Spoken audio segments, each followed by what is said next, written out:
Hey, what's up guys, it's Slikk here. I'm back again with another video, and this one talking about the possibility and indeed the likelihood that Injustice 2 and Spider-Man PS4 will be delayed beyond their intended sort of general release date. Now, Insomniac Games actually recently responded to one of my tweets that I was tagged in. I mean, I wasn't tweeting or anything. And they're like, well, it's impossible to delay a game that doesn't have a release date yet. And yes, but we also know that the general window of the release date is late 2017, middle to late 2017. And if the game comes out in 2018, they even said themselves they had no intent of the game coming out that late. Same thing with Injustice 2. Actually, it's not the same thing because we know the game's coming out in March to May is the general window, and if it comes out anytime after then, that is completely inconsistent with when NetherRealm Games generally releases their video games. But here's the issue. At the current moment, none of these games have voice actors. Why? Because they are all unionized and they are all on strike. You may ask, why are they striking? For what reasons could they possibly not be working right now? Meanwhile, you have WB Games and Insomniac. Insomniac Games, by the way, not a multi-billion-dollar company. They self-publish, so they're funding their own stuff here.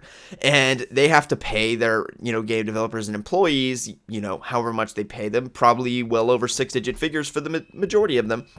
And they have to keep being paid even though the game's at a standstill because you don't have voice actors. If you don't have voice actors, you can't animate characters' lips because there's no voices. So, I mean, everything gets pushed back, doesn't it?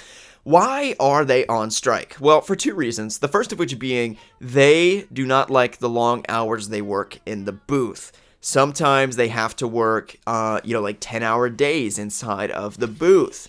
Okay, you may have a point there that, it's not good for your voice to be doing that, but if you look at how much these voice actors get paid, which I'll flash on the screen here for you, I would be very happy to work 10, 12-hour days in the booth if you're getting paid $300 an hour. And to complain about that, I think, is a little bit ridiculous, especially considering that, let's be honest with ourselves here, the job's not all that hard, okay? Now, it's annoying. I think it certainly is. You're basically in the voice. If you've ever seen a voice acting session, you're just in the voice and you say, I'm Batman, and then it'll go like, a little later, I'm Batman. You know what I mean? Like, and it's just that for like 12 hours of doing that. So it's not fun. I'm not saying that, but you're getting paid $300 a freaking hour to talk into a microphone. Come on. I mean, I'm a YouTuber. I want to be able to do that. Okay. No, but seriously, I mean, this is the same sort of logic that people make to say that YouTubers are lazy and it's not hard being a YouTuber. And I know better than that. I've done this for long enough to know that is not the case.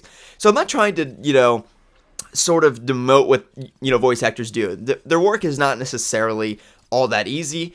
I'm saying it's not all that hard either, especially making $300 an hour, which is the average salary. Come on, people. And furthermore, the second thing they wanted is they want stake in the profits. So if a game, insofar it makes over $2 billion in net profit, they want a percentage of the cut. If a game makes over $8 billion, at that point, they're done. Okay, we've had enough of the profits. Okay, so let's say a game like Spider-Man PS4 makes $3 billion, which is not hard to make. Let's do the math here. You've got people buying the game for $60, season pass is $110. You reach $3 billion rather quickly if you're dealing with a popular game.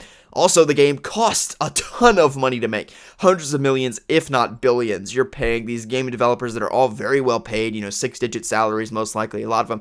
Animators, the game cost is just insane. It is insanity. You're making an open-world video game you just can't even comprehend.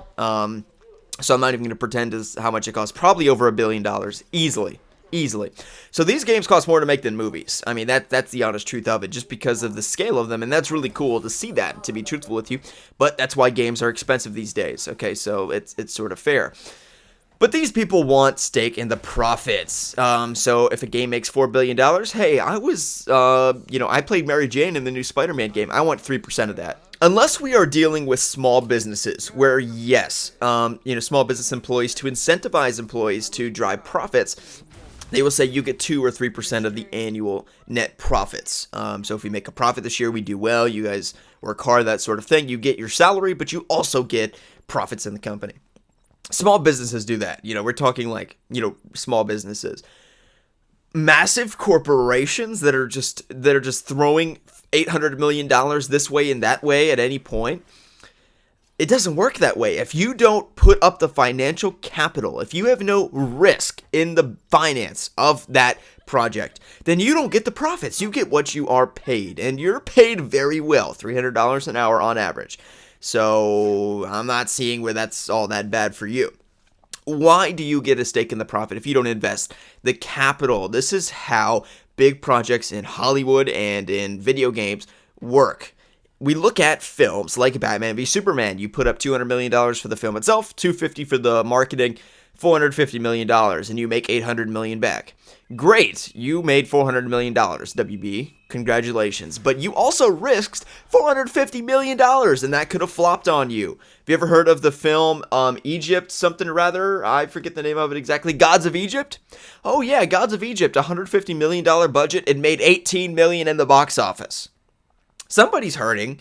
That's $150 million freaking dollars that you just, pretty much just lost. Just straight out on that film. And you also advertised it to it. I don't know what the advertising budget is. That movie lost so much freaking money, it is insanity. And this happens all the time in Hollywood. Just go down the flops. You can look at a film like Ghostbuster. Yeah, it made money. It's a freaking horrible movie, probably. I haven't seen it, but that's what people are saying. But you can also look at movies, more importantly, where there's a big budget and they just fucking bomb. And, the reality of it is, yes, the financial risk of a game like Spider-Man PS4 is rather low. But still, you're not putting up any of the capital. You're not investing millions and millions of dollars and saying, well, I hope this game makes money. If not, I'm screwed out of millions of dollars. So that's why the companies that invest get stake in the profits. When the game actually makes money back, they can say, oh, yeah, so now we have actually money to invest for our next project. And it was worth investing and risking $200 million. But these voice actors that are, getting paid, again, bank pretty much. They're getting paid good money in these booths. And they want a stake in the capital, in the profit, basically. Even though they have no stake. All they do is they just come in, they talk in the microphone and leave. And all their worries are behind them from that project. But they still want the profits to come back to them. That doesn't make much sense to me. Furthermore, you have these video game designers, right? That are busting it, months and months, years on end, working hard on this game, and they're just getting paid regular salary. And then you have these voice actors come in for 4 sessions, and yes, they work hard in those 4 sessions. They do good work. But you came in for 4 sessions. Why do you get the profit, and the game designer, he or she's been working on the game for 3 years, they don't get anything? If anybody's getting profit, stake in the profit, it's them. It's the video game designer, it's the animators, that sort of crap. So these people are whiners. Let's just get straight. These people are crybabies, and they want money that they are not deserving of. If you want to raise whatever, if you want shorter hours, because my voice, whatever. Get out of here, seriously. But to say that you want 3% of $5 billion because you work so hard in 3 sessions, the whole thing's a joke. It really is a joke. And, I'm glad I live in a right-to-work state where if you do this whiny crap where you're like, oh, I want $20 million because I worked so hard, blah, blah, blah, blah, blah. They just fire you. You just say, I'm not going to come into work today because I want 3% of everything you make because I work so hard. Then they'll just say, okay, just never come back. That's fine. It's a right-to-work state. If you're going to, be a little baby bitch, basically. Now, just to be clear, there are places where, employees are taken advantage of and that sort of thing, where unionizing is I'm not talking about that. I'm talking about in this place where these voice actors are making frickin' bank and whining like little babies because they want to, they want to get rich, basically is what it is. And you also have to look at it, people will say, well, it's unfair because movie actors get paid so much money and video game actors don't. Why exactly is The Rock the most paid actor in film? He is the most paid actor. He gets paid more than Leonardo DiCaprio. Why is this? Because when The Rock is in a movie, people come out to watch it, don't they? Even movies they're not interested in, and there are actors like that for me. Not very many, but I plan to see the Contagion with Amy Adams. I plan to see that just because it's Amy Adams. For no reason other than that's Lois Lane, and I know her as that, and I become a fan of her work and that sort of thing. There's people like that, isn't there? There's directors like that, like Chris Nolan, who gets paid pretty well. There's actors. We can list probably a lot of actors that we will go to just because it's them. I know a lot of people about that film, Keeping Up with the Joneses, because Gal Gadot's in it. People watch it just for her. So the film, in investing in people and dishing out a few $1 million to pay actors that are really good and really popular, you get that profit back. You get that money back in that people, that actor has fans, don't they?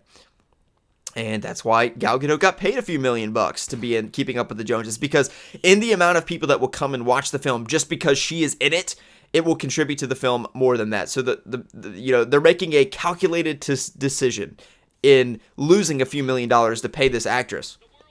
It's the same sort of thing in video games. How many of you know who the main voice actor is in Spider-Man PS4? How many of you can name him? Nobody. I mean, 1%. Unless you just looked up his name recently, you probably already forgot it. So the fact that this guy wants 3% of $4 billion because he's voice act, I mean, you have no fans. I mean, there's a reason Troy Baker's a freaking multi-millionaire, and he gets paid really well. But you're the lead voice actor in Spider-Man PS4. Nobody knows your name. And let's be honest, how many of us have that in voice acting? That scenario I explained in Amy Adams' Contagion. I'm going to watch it just because it's Amy Adams. I'm going to watch Keeping Up with the Joneses just because Gal Gadot's in it. But the lead voice actor in Spider-Man PS4, probably this kid who's fresh out of college, and he can sound like a typical white guy better than me, or better than you, or what have you. And now he's Spider-Man. Wow, great, awesome. Can I have $40 million, please? I work so hard in the booth. I mean, just give me a break. It's a joke. This whole thing is a joke. And in Spider-Man PS4, it probably will get delayed. And Injustice 2, hopefully not. I hope they did a lot of the voice acting work for the game already. A lot of the characters are already done. But you've got characters towards the tail end. You know what I mean? These new reveals. And yes, probably The Flash and Batman and Superman, they're already done. Kevin Conroy, of course, reprising his role as Batman. And by the way, Kevin Conroy, a multimillionaire. And people will play games and watch movies just because Kevin Conroy is the voice. That's why he gets paid more than this guy who's the lead, the guy who's marching around right now in front of EA picketing because he's not getting paid enough. Nobody's a fan of you, dude. Nobody's going to, I mean, why would the companies pay you $30 million?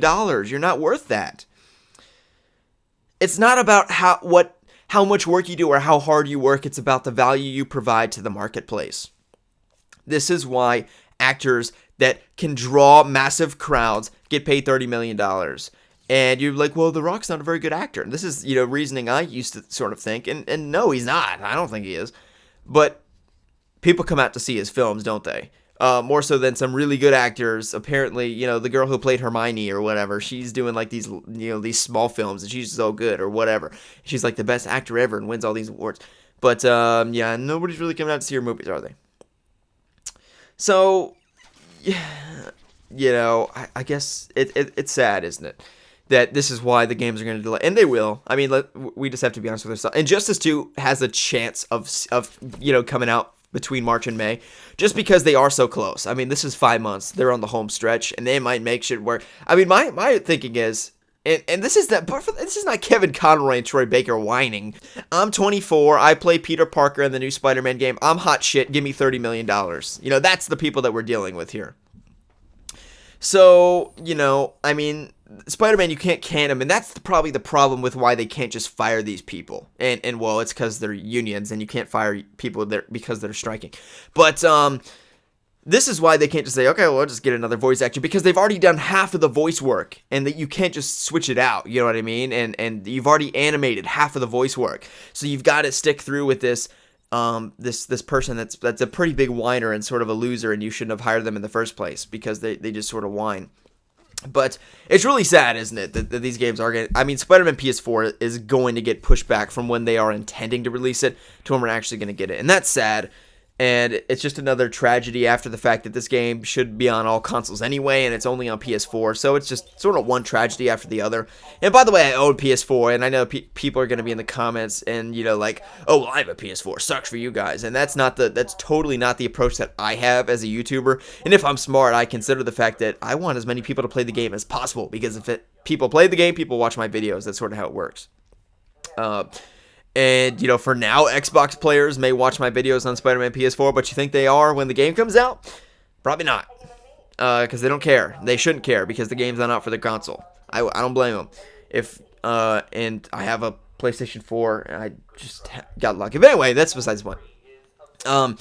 So yeah, these video game actors, I mean, they are just class A whiners, as we've seen, and they just need to shut up and get back to work and make $300 an hour in the booth. I mean, come on. But yeah, when the game gets delayed, we know exactly who to thank. We can just go around and like, oh, I was Mary Jane in the Spider-Man game. Give me $20 million. Oh God, give me a break.